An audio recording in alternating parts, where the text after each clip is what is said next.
In this last lesson on the Recovering to Win section, we're going to be talking all about HRV. Now, I've used HRV to train people for 20 plus years now, and I can tell you when you use it effectively, it's an incredibly valuable tool that can help you improve both your recovery and your conditioning. The key is understanding how it works and why it's so important. So let's get started by talking about overall what can HRV tell us, because this is really where it's valuable because it correlates to so many different things. We can use HRV to look at aerobic fitness levels. We can tell fatigue. We can predict, at least have some gauge of overall life expectancy. There's research showing it correlates to your cognitive function and your ability to self-regulate and control yourself, insulin sensitivity, inflammation, fat, performance changes. All of these things through years and years of research, decades of research really, have been shown to correlate to some degree or another with your heart rate variability. And so that's what makes this one number so powerful. It's given us a huge amount of information across a wide range of human health, fitness, and performance. And really, it's really one of the unique numbers because of that. It doesn't require blood tests. It doesn't require laboratory testing. You can get it in just a few minutes a day. So even though it's a very easy measure to get and a very easy number to generate, it doesn't take a lot of work, but it's extremely valuable because it can correlate to all these different things. So how does it work? Why is that possible? Well, again, this comes back to understanding how the body regulates itself in response to stress and recovery. And this starts with looking at what we call the RR intervals. And the RR intervals are just the amount of time from one heartbeat to the next. So if your heart beats now and then 1 second from now, your RR interval for that one beat would be 1 second. So HRV starts by measuring the RR intervals as it's measuring your HRV. It's just doing that across different periods of time depending on the system you're using. Now, Morpheus, 2.5 minutes of measurement period, is going to measure all those R intervals that occur during that period. Now, it's important to understand why this works. Well, it's because the way that your body is reacting to stress and recovery influences the pattern of these RR intervals. So when you are under a period of mental or physical stress, your body's in a more catabolic state. That sympathetic system is turned on more effectively or higher, and that shortens those RR intervals. Now, on the other hand, when your body is in a more anabolic state and you're putting energy towards recovery, you're more parasympathetic, and that lengthens those RR intervals. Now, when you're at rest, which is when you should be measuring your HRV, you are seeing primarily the activation of that parasympathetic system, how strongly, essentially, it's turned on. And that is going to be, again, reflected in the actual pattern of your HRV. So we can see what this looks like in terms of the energy side of things, because it is taking HRV and that's telling us where our body is directing this energy. It's either going towards the sympathetic side if we see lower HRV, or it's going more towards the recovery side of things when we see higher HRV. But we can actually visually see this pattern if we look at some different examples of HRV. So this is basically a time series of those RR intervals. So this is what it would look like if you measured the time between each heartbeat and you just strung along in series there. In this case, you don't see much variability. So this would be a low HRV score. This would not be a high HRV score because you can see there's very little variability from one heartbeat, one RR interval to the next. Now, if we look at a different pattern, this would be a much higher HRV score. And you can see the difference visually, right? It's much more varied, hence variability is higher, because that parasympathetic system is more active. So this would be a more sympathetically dominant pattern with lower HRV, and this would be a more parasympathetically dominant pattern with higher HRV. And again, that tells us where the body is directing energy. But the important thing to understand here is how this relates back to that stress recovery cycle we talked about, and how it relates basically to the process of training recovery. Now, to understand this, let's say you were starting out in just a kind of normal baseline. Let's say you hadn't trained for a few days, your sleep and diet, mental stress have been with normal levels. Your HRV in this case will just kind of fluctuate within a normal certain range. We call that your baseline resting HRV.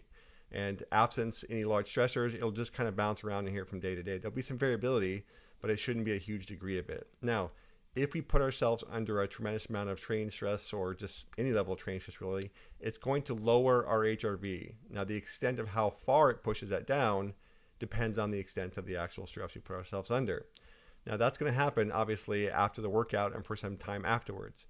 Usually, of course, by day one, the following day, you would see that parasympathetic system more active than usual. And then you would see after day two, even more active as your body goes through this process of directing energy into recovery. And then by day three, it's going to kind of come back down a bit. So essentially what you're going to see is this pattern of stress and recovery in your HRV cycle. So you'll see the lower HRV immediately following the workout. You'll see it come back up and likely above your baseline, depending on how strong the recovery response is. And then you'll see it come back down to baseline. So this is the pattern that you would see, again, if you were to isolate a single period of time where you went through a training session and then a recovery period. But the reality is it's not always quite this straightforward to see, because you are superimposing multiple workouts on top of each other before you're fully recovered.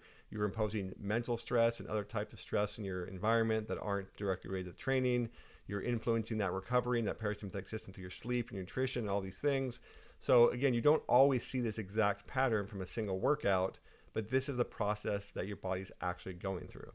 So when I talk about what HRV is really measuring, what we can do is look at the big picture. So as we mentioned first, it's always measuring the parasympathetic side of the nervous system. We can't directly measure the stress response sympathetic system, but we can measure the input of the parasympathetic nervous system. But what does that really mean? Okay, what does that tell us? Well, the biggest thing is we can use the changes in HRV from day to day to look at the overall cost of everything we've been doing to our body. All the physical and mental stress, the nutrition, the sleep, all those things will be reflected in this change. And what I mean by that is if we see the change in HRV down and we see the change in HRV back up and then responding back to baseline at some point, that overall volume, that area, is essentially the amount of stress that we put our bodies under. And that's a lower stress example. In a higher stress, we're going to see something like this, right? We're going to see a much bigger drop in HRV followed by a much bigger rebound up in HRV. So yes, we can use HRV in a daily number to get a lot of information, but the real value is in using HRV to look at how you're changing over time and how much your HRV is varying from one period to the next to give us an idea of the overall cost of everything that you're doing to your body. And again, of course, training, daily activity, nutrition, all of those things are part of that equation. That's what makes it so valuable. So as a whole, when we look at this, we can see the balance between the anabolic side and the catabolic side. And that's going to tell us a lot about where you're headed and make sure, obviously our goal is to make sure you're going the right direction. But it also helps us make smarter training decisions, because if we see you've already been under a lot of cost in the last few days or the last week or whatever, that should help us make smarter training decisions about today versus if we were under a much lower cost over the last few days. Now, the other reason, again, HRV's value, I mentioned this earlier, it correlates to life expectancy and recovery. So this is just a database of numbers we pulled from Morpheus, and we looked at the averages across different age groups. And you can clearly see as you age, you lose average HRV, meaning your ability to recover and turn that parasympathetic system goes down as you age, which anyone who's in the older years of their life and towards training history or towards their training years understands that it takes longer to recover the older you get, unfortunately. And this is part of why, because we lose some of this resilience, we lose some of that parasympathetic system's ability to turn on. But the good news here is we took the same database here and we took the top 10% in each age group. So there's a lot of room for improvement here is the point. The top 10% of the age groups was above the averages for almost all of them going back to even the teenage years. So you can basically train this quality to a high level. You can build your HRV through effective aerobic training and overall strategies that we're covering throughout this section of the course. And this is ultimately a big piece of what the Metamorphosis program is designed to do, is help you build this capacity to improve your resilience, improve your recovery, and your conditioning as a result of that. Now, another reason I mentioned HRV is valuable because it can correlate and tie back to injuries. So this was a paper, they looked at different levels of stress in a training workout, as a CrossFit workout actually, and they looked at the likelihood of injury based on what your HRV did after the workout. Now, essentially what they found, you see there's 3 different levels of workload in this graph, if you look at it. The bottom one is basically a low level of work, and you can see there's very little risk of injury no matter what happens afterwards because it's a low workload workout. It's not a very stressful workout. That middle one is a high stress workout, and this is where you see the biggest difference in risk of injury relative to HRV. So on the one hand, if you do a high stress workout and you see a low HRV, which you see there on the left, it drives your risk of injury up significantly. If you had a higher HRV after that workout, your risk was, about the same or diminished as if you hadn't done a workout at all. Now, if you see the top one there, that's a moderate intensity workout or a moderate load workout.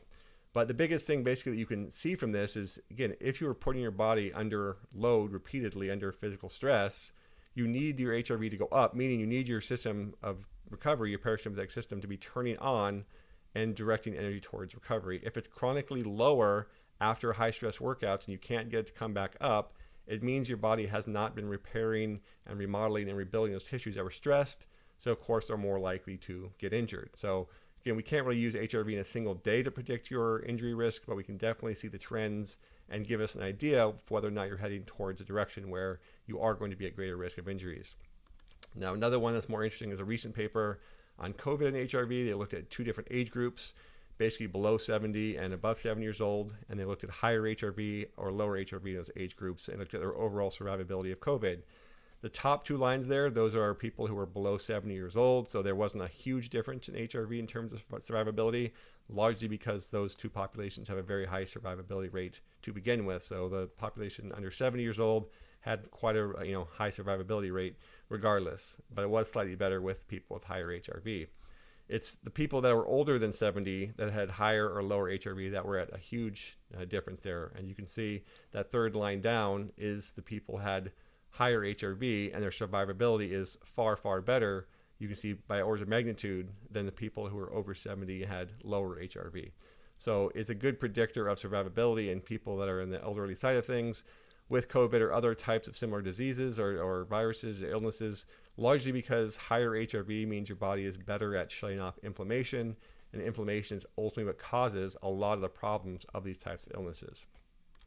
So wrap things up here, I want to talk about measuring HRV as well, because this is a big piece of how you can get the most accurate numbers.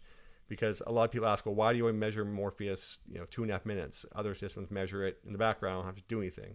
And that's because everything that you do, from when you measure HRV to what body position you're in, to how you breathe, to what you eat or drink or stimulants, all those sorts of things change your HRV, and they can change it significantly. So we have to basically take into consideration, if we're trying to get a moving snapshot of how your HRV is changing, how these numbers are changing, we need to measure it in the same conditions each day. We need to measure it in a resting state in the morning and standardize that reading as much as possible, because that is ultimately going to give us the best snapshot. If we were trying to lose weight, we'd want to make sure we measure ourselves first thing in the morning before we had a bunch of food or anything to drink, because that's going to give us a true picture of our body weight. If we were to measure our body weight throughout the day all the time, we'd have a very hard time determining whether or not we really truly are not losing or gaining weight, because it would be influenced by all those things. And it's the same thing with HRV. So yes, it's more convenient to wear something that just measures in the background, but the reality is you don't know when it's measuring it, you don't know how it's measuring it, and you don't have any real clue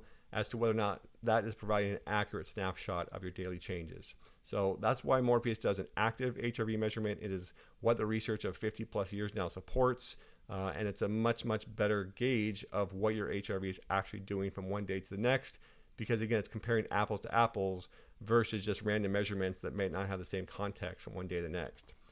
Now, when Morpheus gets your HRV score, it calculates recovery in a couple different steps.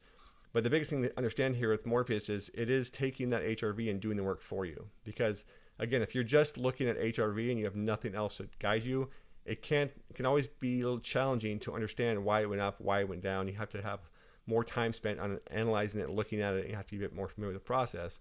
But Morpheus takes that number each day and it compares it to your average. So it tries to understand your average based on HRV, and it also understands kind of a normal level of change for you. And then from that, it'll adjust your recovery up or down based on sleep, based on activity, and all the other things that you've been doing. So again, Morpheus is taking the thought process and the analysis that goes into HRV changes and doing it for you.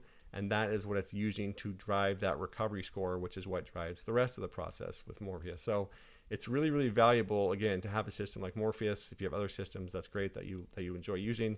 But just looking at raw HRV numbers is something that a lot of people are going to have a hard time getting a lot out of, simply because, again, there's a lot of influences in it, right? There's the mental side, there's the training side, there's nutrition, there's sleep, there's all these different things that are driving your HRV. And so it's difficult to always understand what those changes are telling you. And that's why Morpheus is so valuable, because it's doing the work for you and giving you that recovery score as a result. Now, when it comes to metamorphosis, there are a few different ways that we want to use Morpheus. And if you're not using Morpheus, you can still use other HRV systems. The first thing is Morpheus is giving you the heart rate zones each day based on your recovery. So as long as you are staying in the zones, they are being adjusted to your HRV and recovery. You don't have to, again, you don't have to think about it. You just train in your zone. So you're going to follow the methods in the Metamorphosis program, and you're going to go into the zones that you're supposed to go into for each method. But those zones are personalized to you each day, and that's one of the great things about Morpheus, is it's doing, again, that work for you and giving you the heart rate zones that you need without you having to think about it. The second thing you want to do here is scale the volume. So work in the lower end of the recommended sets and reps in the volume side of things when your recovery score is in the amber, right? So if you are below 80%, your recovery score will be amber. You're going to basically scale things to the lower end of the range. And if you're in the higher, above 80%, you're in the green, you can scale your volume, your sets and reps, and overall exercises up towards the higher end of the range. But that's why I give ranges for sets and reps and volumes and intensities in Metamorphosis, because I want you to be able to scale those things up or down based on where you're actually doing. And then last, our goal here should be to manage our recovery to be somewhere between 80 to 85% on average across each week. What you want to avoid is something like this in this picture, where none of the days are above 86. They're all lower than that, and you see a ton of orange in there. So you see a ton of days where recovery was below 80%. That is not what we're looking for. So if you see that, that means you need to start dialing things back, because ultimately we want to avoid that, and doing that over too long a period of time will increase your risk for injury, and ultimately you're just not going to see the same results. So you might not hit 80 to 85% every day, and that's perfectly normal. And maybe even the first week or two, your average will be below that. But overall, throughout the program, that's what you want to shoot for. I know we talked about this a bit in the personalizing the program section earlier in the course, but this is just a big thing to remind you that these are the three easiest ways to use Morpheus and HRV to manage things and make sure you're headed the right direction and your progress is going where it needs to be. And then you can also just confirm that by looking at your HRV trends over time. Now you should see a couple things. The first one is you're going to see variations. Like I said, your HRV is going to go up or down in response to all these stressors. But when we take a bigger picture, we zoom out on a weekly and a 4-week and 8-week basis, you progress through it, we should see these trends, right? We should see the overall patterns of improvement as long as you've done things appropriately or followed the guidelines in the program. But what you should see is your resting heart rate going down, and you should see your HRV average or that trend line going up. And again, this is just a sign that you've put the pieces together the right way. You've managed your intensity effectively, you've gotten the right amount of sleep, your recovery has been able to keep up with the demands of the stress you've been putting in your body, and ultimately your fitness, your conditioning have been improving. So that's what we want to see. That's the goal of Metamorphosis, of course, is to help you really see tangible, objective improvements in your conditioning. And looking at the HRV score, your averages change over time, is a really good reflection of that, a way to make sure that Metamorphosis did exactly what I've promised it will do. So that wraps up the section here on recovering to win. In the next module, I'll be breaking down more details on how I built Metamorphosis. You understand not just what to do, but why to do it and how I built it the way that I did, or why I did the things that I did. And this will help you, again, just kind of understand why you're going through this process and help you get better at it and continue the training process as soon as the program's complete.